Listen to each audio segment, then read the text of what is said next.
इस कहानी की शुरुआत होती है आज के पाकिस्तान और उत्तर पश्चिमी भारत के इलाकों से, जहां लगभग 3300 ईसा पूर्व में एक क्रांति जन्म ले रही थी। जब दुनिया के बाकी हिस्सों में इंसान कबीलों में रह रहे थे और शिकार पर निर्भर थे, सिंधु नदी और सरस्वती नदी के उपजाऊ मैदानों में हमारे पूर्वज दुनिया का पहला नियोजित शहरीकरण यानी अर्बन सिविलाइजेशन खड़ी कर रहे थे।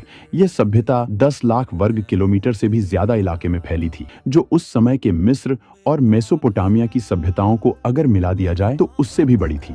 हड़प्पा और मोहनजोदड़ो जैसे शहर इस सभ्यता के मुकुट थे, लेकिन इन शहरों को खास बनाती थी उनकी प्लानिंग। अगर आप ड्रोन लेकर उस समय ऊपर उड़ते तो आपको नीचे एक विशाल शतरंज की बिसात बिछी हुई दिखाई देती। इसे ग्रिड सिस्टम कहा जाता है। सड़कें टेढ़ी मेढ़ी नहीं थीं, बल्कि एक दूसरे को 90 डिग्री के समकोण पर काटती थीं। मुख्य सड़कें उत्तर से दक्षिण की ओर जाती थीं, ताकि हवाएं जब चलें तो पूरा शहर अपने आप साफ हो जाए। ये इंजीनियरिंग का वो स्तर था जो आज भी दुनिया भर के आर्किटेक्ट्स को हैरान कर देता है। हड़प्पा के इंजीनियरों को ईंटों का जादूगर कहा जा सकता है। उन्होंने निर्माण के लिए एक ऐसा स्टैंडर्ड तय किया था जो पूरे साम्राज्य में लागू होता था, चाहे आप उत्तर में हो या दक्षिण में।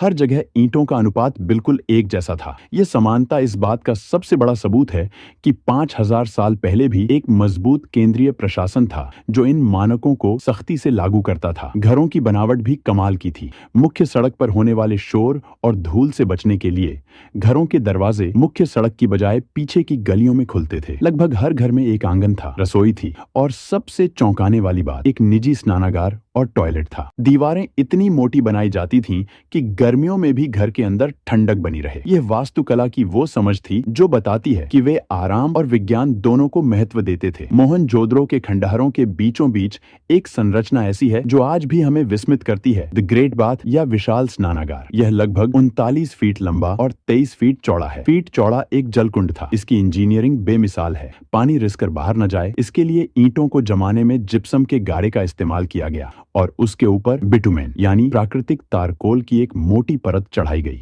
यह दुनिया का सबसे पुराना वाटरप्रूफिंग का उदाहरण है। इतिहासकार मानते हैं कि यह सामाजिक या धार्मिक अनुष्ठानों के लिए इस्तेमाल होता था। लेकिन पानी की कहानी सिर्फ यहाँ तक सीमित नहीं थी। गुजरात के धोलावीरा शहर ने तो जल संरक्षण में कमाल ही कर दिया था। यह शहर रेगिस्तान के बीच में था, इसलिए वहां के इंजीनियरों ने बारिश के पानी को इकट्ठा करने के लिए विशाल जलाशय और बांध बनाए। उन्होंने चट्टानों को काटकर ऐसे चैनल बनाए जो नदी के पानी को शहर के बड़े टैंकों तक लाते थे। धोलावीरा का जल प्रबंधन सिस्टम आज भी आधुनिक हाइड्रो इंजीनियर्स के लिए एक केस स्टडी है। हड़प्पा की अर्थव्यवस्था की रीढ़ थी उनका व्यापार, और इस व्यापार का केंद्र था लोथल। गुजरात के तट पर स्थित लोथल में दुनिया का सबसे पुराना जात मानव निर्मित